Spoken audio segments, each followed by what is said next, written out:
তো সুপ্রিয় দর্শক শ্রোতা দেশ ও প্রবাস থেকে যারা আমাদের সাথে সংযুক্ত আছেন, আমাদের ভিডিওটা দেখছেন অথবা শুনছেন, সবাইকে জানাই আন্তরিক প্রীতি ও শুভেচ্ছা। বন্ধুরা, আজকে আপনাদের সামনে উপস্থাপনা করলাম নতুন একটা প্রতিবেদন। এই আপুটি অনেকদিন ধরে যোগাযোগ ছিল প্রতিবেদনে আসবে, আসলে তার জীবনের গল্প কথাগুলা তার মুখ থেকে তুলে ধরার চেষ্টা করব। আপনাদের হাতে যদি সময় থাকে ভিডিওটা না টেনে কন্টিনিউ করলে আপুটি কেন ভিডিওতে আসছে বিস্তারিত বিষয়ে জানতে পারবেন। পাশাপাশি আপুটির ফোন নাম্বার দেওয়া থাকবে, চাইলে ওনার সঙ্গে সরাসরি আপনারা কথা বলতে পারবেন। কথা না বাড়িয়ে পরিচয় করাইতেছি আপনাদের সাথে। আসসালামু আলাইকুম। ওয়ালাইকুম আসসালাম। কেমন আছেন আপনি? ভালো আছেন? হ্যাঁ ভাইয়া, ভালো আছি। ভালো আছেন, ভালো থাকবেন, ভালো থাকাই কামনা করছি। তবে শুনতে চাচ্ছিলাম প্রতিবেদনে আসার কারণ কি ছিল, কেন আসছেন বলেন। প্রতিবেদন আসছে ভাইয়া, আমার বাবা নেই, আমার মা নেই, বুঝছো। আমার বাবা আছে, একটা সৎ মা আছে, বিয়ে করছে, একটা সৎ মা আছে, সৎ মার করে ছোট একটা ভাই আছে, বুঝছো ভাইয়া। অনেক অত্যাচার করে আর কি। কি করে, আমি একটা সুন্দর মনের মানুষ চাই, পবিত্র ভালোবাসা চাই, যে আমার সুখের দিকে পাশে থাকবে, আমাকে হেল্প করবে, তাকে আমার মনের মানুষ করে নেবে।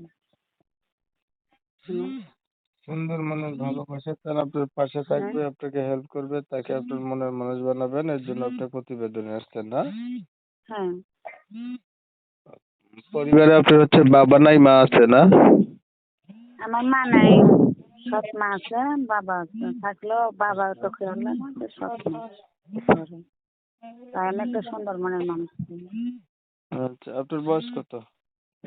আমার বয়স 18 উপরে আর কিছু। 18 না? 19 হবে। 19। বিয়ে হইছে নি একবারও? না ভাই, আমার বিয়ে হয়নি। বিয়ে হয় নাই। কি করেন আপনি? আমি বাসা বাড়িতে কাজ করি। আচ্ছা, ধরেন একটা মনের মতো মানুষ পাইলেন, মানুষটার বয়স বেশি হলো, দেখতে কালো হলো, আগে বিয়ে হয়েছে এমন হলো, তখন আপনি কি করবেন? সমস্যা নাই, আমি যদি 2 বেলা নামাজ পড়তে পারি, সে আমার পাশে থাকে, আমরা 2 বেলা খাওয়ান দেয়, ভালো কাপড় চোপড় পরতে পারলে এটুকুই আমি খুশি। আগে আর কখনো প্রতিবেদন করা হয়েছিল আপনার? না ভাই, আর করিনি। লেখাপড়া কতটুকু করছেন? ভাই লেখাপড়া করতে পারি না, সৎ মার অত্যাচারে লেখাপড়া করতে পারি না। আচ্ছা, নামাজ পড়া হয়নি। হ্যাঁ, নামাজ পড়ি। ধরেন একটা মনের মানুষ পাইলেন, মানুষটার বয়স হচ্ছে বেশি হলো, দেখতে কালো হলো, আগে বিয়ে হয়েছে এমন হইলো, তখন কি করবেন? তখন কি করবো, আমার যদি কপালে লেখা থাকে তাই মেনে নেবো। আর আমি চাই যে আমি 2 বেলা সুখে থাকতে চাই, আমি অত্যাচার আর ভালো লাগে না ভাই। আমি সুন্দর মনের একটা মানুষ চাই, তার হাত ধরে বাঁচতে চাই। মানে আপনার হচ্ছে একটা মনের মানুষ লাগবে যে আপনার বিপদে আপদে পাশে থাকবে, দায়িত্ব নেবে। তার বয়স যেমনই হোক, বয়স কোনো ব্যাপার না, কালা ধলা বিষয় না, মনের সাথে মন মিল খাবে, ডাইরেক্ট বিয়ে করবেন, এটাই তো কথা। হ্যাঁ হ্যাঁ হ্যাঁ, ঠিক আছে ভাই। ঠিক আছে, আপনাকে ধন্যবাদ। আপনার বিষয়টা আমি ক্লিয়ার করে দিচ্ছি। দর্শক শ্রোতা শুনছিলেন, আমি কথা বলছিলাম, আপুটি প্রতিবেদনে এসে চাচ্ছে ভালো একটা মনের মতো মানুষ, সুখে দুঃখের সাথী হবে এমন।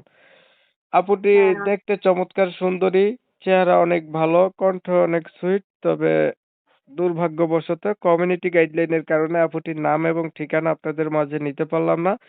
এর জন্য আমি আন্তরিকভাবে দুঃখ প্রকাশ করছি। যারা হচ্ছে আপুটির নাম ঠিকানা সম্পর্কে জানতে চান, অবশ্যই ওনার কন্ট্যাক্ট নাম্বার আমি ভিডিওতে দিয়ে রাখছি, আপনারা ফোন দিবেন, জানতে পারবেন। ভিডিও ভালো লাগলে একটু লাইক, একটু শেয়ার টেয়ার দিবেন আর কি, ইমো মেসেঞ্জারে ছড়াই দিবেন।